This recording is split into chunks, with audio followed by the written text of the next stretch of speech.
Interestingly enough, conditions may be prime after the next few months for the Melodious archetype to finally break through on the competitive scene.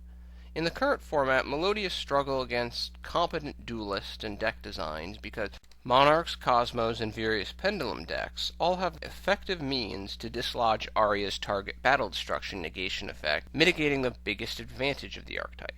However, with the potential shift of meta from these aforementioned decks, which is probable based on the most recent ban list, to Blue Eyes, Metal Foes, ABCs, these new potential meta decks have fewer available standard main deck options for eliminating Aria. Also, the release of Ties of the Brethren later this year will offer a nice additional level of support for the deck, producing some nice pluses, and increasing its overall consistency. So with the possibility that Melodious could actually do something competitively, what does my Melodious deck currently look like? Starting with the direct monsters and their associated support, if either of the two Maestra required fusion monsters were more impactful in general play, then both Mozara and Chopina would be more useful. Unfortunately, that's not the case, and both being two tribute monsters with effects that have limited usefulness by themselves, the overall effectiveness that either one brings to the table is questionable. The problem with Mozara is it's largely a middleman monster. For a vast majority of situations, the resources that were utilized in summoning Mozara could have just been used to summon other and possibly better Melodious monsters. Chopina would be better if Melodious had a more effective means to special summoning the newly added card, basically special summoning when monsters are already on the field, but they don't, making the recycling valid largely only for hand-based attack manipulators like Honest and Score. The only real strength in either of these cards is their raw attack power, for the non-tribute monsters in the Melodious family can lack some attack, but the fusions tend to manage well enough, especially Schuberta. Of the two, if I elected to run one, I believe Chopina is the better of the two, but at this time neither is worth running. Elegy is almost side deck required for this deck, at 1 or 2 copies to deal with rogue decks with a significant amount of non-targeting removal like Volcanics or any synchro deck that can make the hot red family easily.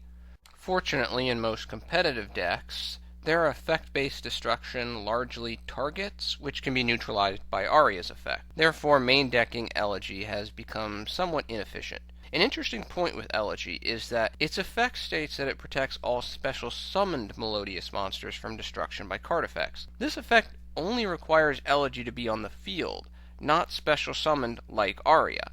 Obviously, special summoning Elegy is necessary for it to protect itself. However, if you need to have better control over your field, you can tribute summon this card to provide protection for mass removal cards where only Elegy would be destroyed after resolution. Right now, Opera the Melodious Diva is of limited value, the attack restriction is annoying, and the fusion effect is rather hit or miss because Bloom Diva can protect herself, and Schuberta will typically be covered by Aria, heavily limiting the options that the opponent has to remove her during the turn via destruction. However, when Ties of the Brethren is released, Opera might be a nice addition at 1 copy as a battle and target resistant thanks to Aria 2300 attack bruiser.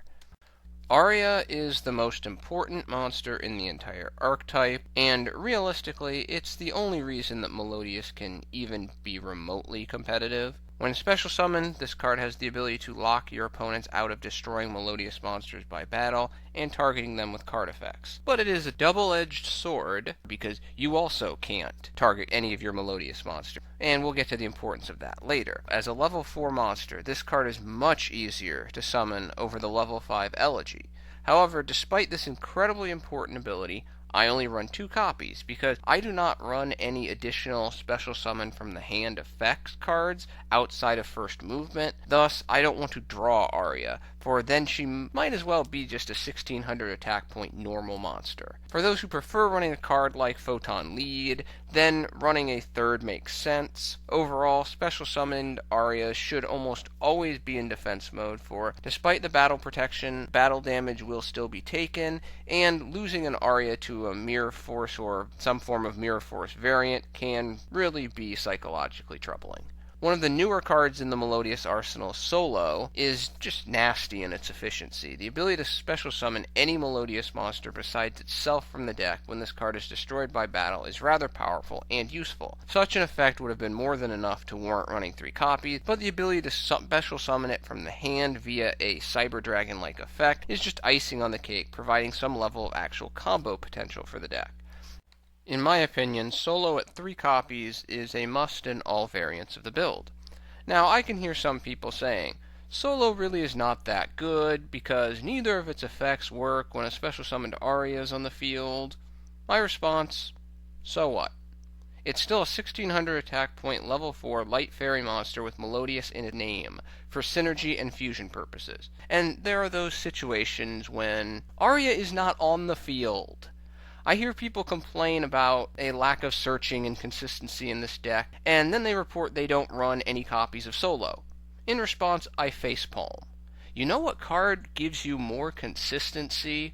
I wonder. The simple fact is, there are a number of cards in this build that aren't as effective when Aria's been special summoned and sits on the field, because the simple reality is, that's the number one goal of this deck. Special summon Aria. So why wouldn't you play this deck the way that maximizes your efficiency in doing that? 3 Solos does exactly that, in my opinion. Canon the Melodious Diva would be rather pathetic if it could not special summon itself at no cost, with the only condition being another Melodious monster on the field. However, this effect does make it worthwhile to run for both fusion purposes with Soprano and XZ purposes with any other level 4. I run 2 copies. Soprano is a nice fusion complement card, and its add from the graveyard effect is also nice, especially adding back Honest or Scores. I only run 2 copies of Soprano, for the Maestra required fusions are typically too resource intensive and not really that useful early game, and Schuberta typically needs Aria's assistance to really be worth the summons, unless you just need to remove something right now from your opponent's graveyard to stuff their potential future playmaking. In essence, I just don't see much value in the 3rd copy of Soprano. Tamtam is nice when in the deck or the graveyard, and for this build, horrible when in the hand. So I only run 1 copy. Its Polymerization acquisition effect is rather useful because it can grab from the deck or graveyard, extending the value of only 1 Polymerization in the deck and allowing you to run something else that might be more helpful. Serenade is just not good enough, in my opinion, especially now since Solo exists, which is just an easier means of getting a Maestra on the field if one wants to go that route. If you did not have to special summon Serenade to get its additional normal summons effect, then it would be obviously better. In some sense, its effect probably should have read, if this card and another Melodious monster are on the field, you get your additional normal summons. But, unfortunately, that's not the case. Sonata is definitely a nice card because the additional attack points are usually very important from switching to a defensive to attacking strategy with Melodious. The fact that this card can special summon itself if another Melodious monster is on the field is also a nice benefit, providing fusion material for Soprano, or even allowing itself to be covered by Elegy's effect if you choose to run Elegy. I run 3 copies. Crystal Rose basically demands one run the Maestras in the deck. I'm not willing to do that, so no copies. Finally, the newest card, Score, is basically just a Melodious-specific pseudo-Honest. Overall, Honest is a little better because it works on non-Melodious monsters if one elects to run some, like light XZ monsters, and Honest's effect is applied through the duration of the turn, allowing the affected monster to ward off multiple attackers, rather than the single opponent monster affected by Score. If only Score was a level 3 instead of a level 2, then it would have had a significantly increased level of versatility, because then it could work with a card like Transmodify, or you could even bundle it together with Sonata and make a rank 3 XZ play. While Score is certainly not a bad card, I just don't have room to run it. Schuberta is a nice, solid fusion monster. Its banish effect can be effective for neutralizing an opponent's play or possible play, and as a Maestra, it can be a valuable fusion material for making Bloom Diva or Bloom Prima, especially when you're not running the main deck Maestras. Finally, as a potential 3000 attack point monster after using its banish effect, it is a major damage dealer for the deck, especially when backed up by Aria. However, since this deck is not a huge fusion base, more of kind of a patient fusion deck, I only run 2 copies instead of 3, and you can get Schuberta's back with Call of the Haunted as well. In some sense, Bloom Diva can be viewed as the showstopper, because against any smart opponent, she stops the show. With her ability to negate all battle damage involving her battles, and her secondary ability to destroy and inflict effect damage when engaged in battle against special summoned targets, she is very good at dealing with big power plays by the opponent. However, as mentioned, any smart opponent simply stops special summoning when she hits the field, and with only 1,000 attack, Bloom Diva certainly cannot help push the advantage that her presence creates in changing the opponent's play behavior.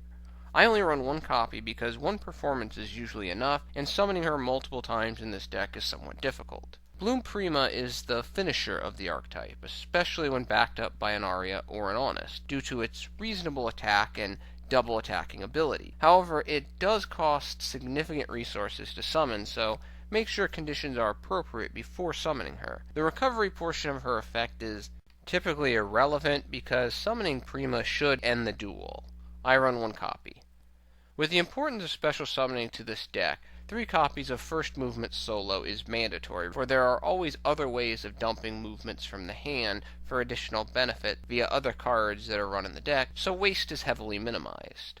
Sadly for Melodious, card designers may have forgotten that a special summoned Aria disallows all targeting, not just targeting by opponent card effects, thereby heavily limiting the value of both Fortissimo and Melodious Illusion. The loss of Fortissimo is kind of sad because when you look at it on its face, it's a pretty nice card, but then when you largely take away that 800 additional attack you can get thanks to Aria's nobody can target any Melodious monster effect, then it just becomes kind of a card. Too bad. For the other monsters, I run the 2 aforementioned copies of Honest, for both the current and the next meta are still high attack power based metas, and Aria's effect can take you only so far. Also, the fact that Honest can be recycled by Soprano's effect makes it all the more dangerous. With Aria being a level 4, and this deck having a small problem with dead spell cards in hand, it is absolutely no surprise that I run the 2 allowable copies of Summoner Monk. Also, because this deck can stall a little under the Aria lock due to a lack of attack power, I like running 1 copy of Glow Up Bulb to provide some synchro support, especially in the form of Trishula. In addition, I run 1 copy of Effect Veiler, which can surprise the opponent, neutralizing a monster play that would either give them advantage or allow them to remove Aria from the field. Also, it's a tuner. It can help Glow Up Bulb provide some of that synchro support. For the remaining spells, I run 2 of my general spell staples and 1 Raigeki, 1 Soul Charge. With only 3 level 3 monsters and no level 5 monsters, in the main deck I only run 1 copy of Transmodify instead of multiples due to a lack of versatility or efficiency. For draw power, I run 1 copy of Upstart Goblin and 1 copy of One Day of Peace because, once again, Melodious is a specific combo deck, which fits well with my vision of decks that should run One Day of Peace. 1 Polymerization is run largely thanks to Tamtam's effect to recycle it from the graveyard, 1 Foolish Burial because of the amount of revival run in this deck, and 1 Instant Fusion for Norden to help produce fusion, XYZ, and synchro support. For the traps, I run 3 copies of Powerful Rebirth, which can bring back Aria from the graveyard, as well as shrug off or dodge Twin Twisters and other back row removal, in addition to 2 copies of Call of the Haunted, which can also net Arias as well as previously summoned synchro or fusion monsters, especially Schuberta.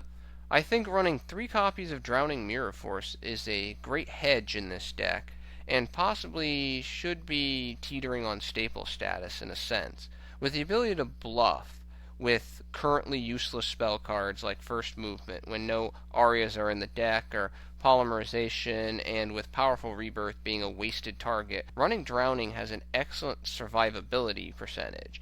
Drowning is very important, I think, for this deck because when the opponent can get over the Aria, it is likely that they will be able to execute a high damage possible OTK play on you, because if you're not making plays against your opponent, but you have a special summoned Aria, a lot of the duel is just you drawing a card, not really doing anything, your opponent drawing a card, not really doing anything, but you're both building up resources. But when he or she finally gets that ability to get over the Aria, they're going to be able to flood resources your way. That's why Drowning Mirror Force, you flip it over, it stuffs that OTK play cold, allowing you to survive and then rebuild with the resources that you acquired. With the 2 cards remaining in the deck, I think there are a variety of options. Some people, I'm sure, like running defusion for defusing out of a Prima into a Schuberta and the other material to go for an OTK. However, for my taste, defusion is far more likely to be a dead draw. Prima summoning should result in a one game on its own without relying on defusion. Defusion comes off as more of that kind of flashy card than one of significant substance for this deck. The same general feeling goes towards Fusion Tag. While you can use Fusion Tag and say, congratulations, you're a Maestra now, I'm going to go into a Maestra Fusion, more often than not, Fusion Tag's just a dead draw. I don't run Valhalla, the Hall of the Fallen, because it's a horrible top deck. It does not help drive the action when you have a monster on the field, and overall first movement solo is just better. Valhalla is salvageable when running the main deck Maestras, but this deck certainly doesn't do that. Creature Swap is always a viable option because Aria's effect only affects Melodious monsters on your side of the field, i.e. you control. Swap out the opponent's powerful monster, give them a rather weak Melodious, and proceed to net some big damage. Athena is an interesting option due to Foolish Burial and the Revival. Athena's effect can produce some nice burn damage to lessen the total battle damage required, as well as act as an effective means to trigger Soprano and Tamtam's effect.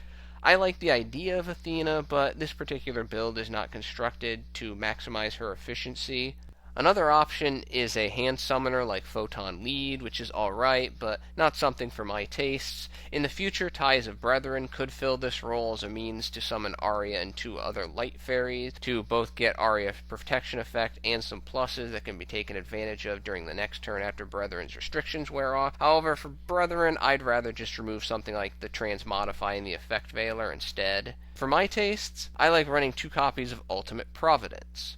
While some might balk at running Providence because it requires a discard, and this deck does not produce a lot of inherent advantage, I find Providence being an effective tool for neutralizing that one of the 3, maybe even 4, if even that, outs that the common meta deck will have to Aria. Providence also can eliminate important combo plays for the opponent early in the duel when Aria is not immediately available, giving you an opportunity to get back into it. Not surprisingly, the extra deck is a good mixture of fusion, synchros, and XZ monsters.